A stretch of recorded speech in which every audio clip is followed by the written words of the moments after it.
Hello. और आज के इस एक्सप्लेनर में आप सबका वेलकम है। आज हम एक ऐसी ज़बरदस्त डिस्कशन करने वाले हैं जो सक्सेस और स्पिरिचुअलिटी के बारे में हमारे पूरे कॉन्सेप्ट को लिटरली हिलाकर रख देगी। देखिए, अक्सर हम रूहानियत या कामयाबी को चंद गिनती के पैमानों पर नापते हैं, ठीक है। लेकिन आज हम जिन हकाइक को ब्रेक डाउन करेंगे वो इस तस्वुर को एक बिल्कुल ही नया और सरप्राइजिंग रुख देंगे। तो बिना किसी देरी के चलिए शुरू करते हैं। सबसे पहले बात करते हैं हकीकी दिवालियापन यानी अल्टीमेट बैंक्रप्सी के नए मफहूम पर। एक बहुत ही बेसिक सा सवाल उठता है यहाँ पे, असल में सबसे बड़ा मुफलिस या बैंक्रप्ट इंसान आखिर है कौन? देखिए, जब ये सवाल तारीखी इस्लामी टेक्स्ट में पूछा गया था तो इसने आम लोगों की सोच को झंझोड़ कर रख दिया था। आम तौर पर तो हम यही समझते हैं कि भाई जिसके पास पैसा नहीं, प्रॉपर्टी नहीं, बस वही बैंक्रप्ट है। लेकिन यहाँ रूहानी पर्सपेक्टिव एब्सोल्युटली डिफरेंट है। सही मुस्लिम की इस हदीस पर गौर करें। क्रूशल पॉइंट ये है कि एक इंसान दुनिया में नमाज, रोज़े और चैरिटी जैसी इबादत का एक पहाड़ लेकर आए, लेकिन अगर उसका बातिन और किरदार खराब है तो वो सब ज़ाया हो सकता है। अगर उसने लोगों पर जुल्म किया, किसी का हक मारा या गॉसिप की, तो क़यामत के दिन उसकी सारी नेकियां उन मजलूमों में बांट दी जाएंगी। इमेजिन करें, ये कॉन्सेप्ट कितना पावरफुल है कि हमारी इनर फ्लॉज हमारी सारी आउटवर्डली गुडनेस को कंप्लीटली वाइप आउट कर सकती हैं। तो ये था नेगेटिव साइड। आइए अब देखते हैं अजीम किरदार का असल ब्लूप्रिंट क्या है। कुरान की इस आयत में एक डिवाइन गवाही यानी आसमान से नाजिल शुदा गवाही मौजूद है। इसमें नबी करीम सल्लल्लाहु अलैहि वसल्लम के किरदार को अल्टीमेट गोल्ड स्टैंडर्ड करार दिया गया है, और ये सिर्फ उनके लिए नहीं बल्कि पूरी इंसानियत के लिए एक्सीलेंस का एक बेंचमार्क सेट करता है, जिसे हम सबको अपनी ज़िंदगी में लाजमी कॉपी करना चाहिए। अगर हम ज़ाहिर और बातिन यानी इनर स्टेट और एक्सटर्नल एक्शंस के फ़र्क को डीपली समझें तो बात बहुत वाज़िया हो जाती है।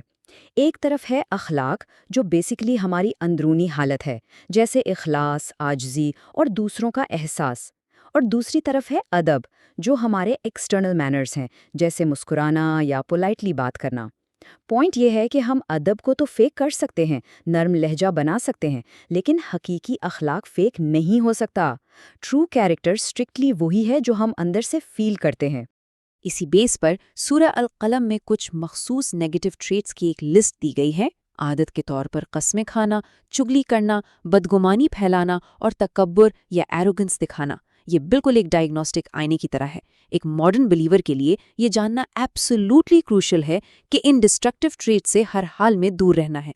ये चेकलिस्ट प्रैक्टिकली बताती है कि कौन सी चीज़ें हमारी रूहानियत के लिए कंप्लीटली टॉक्सिक हैं।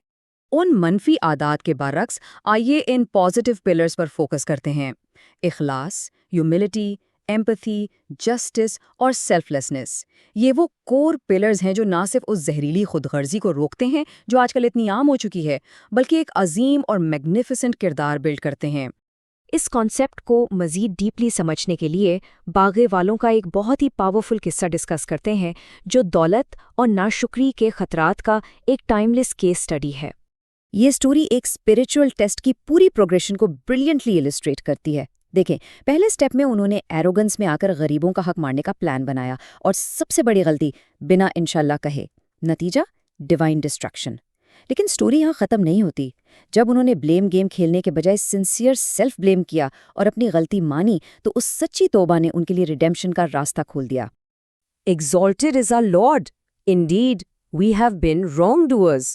इस जुमले पर तवज्जो दें। किसी भी परेशानी को फिक्स करने का सबसे पहला और बेसिक स्टेप ये है कि हम दूसरों को ब्लेम करना बंद करें और ऑनेस्टली अपनी पर्सनल गलती तस्लीम करें। ये एक अजीम साइकोलॉजिकल और स्पिरिचुअल लेसन है। चलिए अब एंशिएंट हिस्ट्री से निकल कर आते हैं हमारी डोमेस्टिक लाइफ की तरफ, यानी खानदान में हमारी काइंडनेस और किरदार। कहते हैं ना कि ट्रू कैरेक्टर तो बंद दरवाजों के पीछे टेस्ट होता है। सुनन अत-तिरमिज़ी की ये हदीस बिल्कुल इसी तरफ इशारा करती है कि आप में से बेहतरीन वो है जो अपने खानदान के लिए बेहतरीन है। यानी टेक्स्ट इस बात पर क्लियर हैं कि फैमिली के साथ काइंडनेस ही फेथ का सबसे ट्रूएस्ट मेजर है। अगर हम बाहर दुनिया के साथ तो बहुत अच्छे हैं, लेकिन घर वालों के साथ सख्त हैं, तो फिर अखलाक मुकम्मल नहीं है। अगर हम नबी करीम सल्लल्लाहु अलैहि वसल्लम की प्रैक्टिकल फैमिली लाइफ देखें तो वो अपने घर के कामों में हाथ बटाते, अपने कपड़े खुद धोते, उनका लहजा हमेशा नर्म होता, और जब उनकी बेटी हज़रत फ़ातिमा आती तो एहतराम में खड़े हो जाते। इन स्पेसिफिक एक्शंस ने उस दौर के तमाम स्ट्रिक्ट नॉर्म्स को बिल्कुल शाटर कर दिया और औरतों के एहतराम का एक प्रोफाउंडली टेंडर लेवल सेट किया। گھر سے اب ہم سوئچ کرتے ہیں پروفیشنل ورلڈ کی طرف۔ ورک پلیس میں جسٹس اور ایتھکس کا کیا رول ہونا چاہیے؟ دیکھیں، حلال روزی کمانا ٹوٹلی ایک ڈیوائن آبلیگیشن ہے، لیکن کمپٹیشن کے نام پر کسی کو ایکسپلائٹ کرنا کمپلیٹلی اسٹرکٹلی منع ہے۔ کلیئر وارننگ ہے کہ ظلم اور بے انصافی قیامت کے دن گہرے اندھیرے کی شکل اختیار کر لے گی۔ پروفیشنل لائف دراصل ایک سائیکولوجیکل کانٹریکٹ پر بیس کرتی ہے۔ جب ایک آرگنائزیشن میں امپلائر جسٹ ویجز دے، ٹائم پر دے اور انفیئر ایکسپلائٹیشن نہ کرے اور بدلے میں امپلائی اپنی 100% ایفرٹ اور لائلٹی دے، تبھی ایک بیلنسڈ ورک پلیس بنتا ہے۔ ایک ہیلدی اور پروڈکٹیو انوائرمنٹ پریزرو کرنے کے لیے اس کانٹریکٹ کو سمجھنا اور اس پر عمل کرنا انتہائی ضروری ہے۔ اب آتے ہیں اس ساری ڈسکشن کے سب سے اہم حصے کی طرف، دی ماڈرن کیریکٹر چیلنج۔ ان ساری ہسٹورک لیسنز کا ہماری اس 21 سینچری کی ماڈرن لائف سے کیا لنک ہے؟ آج ہم ایک ایسی فاسٹ پیسڈ اور ہائپر انڈیویجولسٹک سوسائٹی میں رہ رہے ہیں جہاں سب کو صرف اپنی ہی فکر ہے۔ ایسے میں اپنے سوشل میڈیا کنڈکٹ کو ایتھیکلی ٹھیک رکھنا، ورک پلیس پر انصاف کرنا اور فیملی کے ساتھ پیشنس سے پیش آنا، یہی وہ اخلاق ہے جس کی ہم بات کر رہے تھے۔ یہ بلو پرنٹ بیسکلی آج کے اس سیلفش رش کا الٹیمیٹ اینٹیڈوٹ ہے اور سچ میں ایک ریئل گیم چینجر ہے۔ سو فائنل تھاٹ، ان تمام ٹیچنگز کے بعد اگلے 30 دنوں کے لیے ہم کس ٹریٹ پر سب سے زیادہ فوکس کر سکتے ہیں؟ کیا یہ ایمپتھی ہوگی، ہیوملٹی ہوگی؟ یہ ایکسپلینر تو یہاں اینڈ ہو رہا ہے، لیکن ہمارا ایکچوئل کیریکٹر جرنی بیسکلی ابھی سے سٹارٹ ہوتا ہے۔ سوچتے رہیے اور اس پازیٹیو چینج کا حصہ ضرور بنیے۔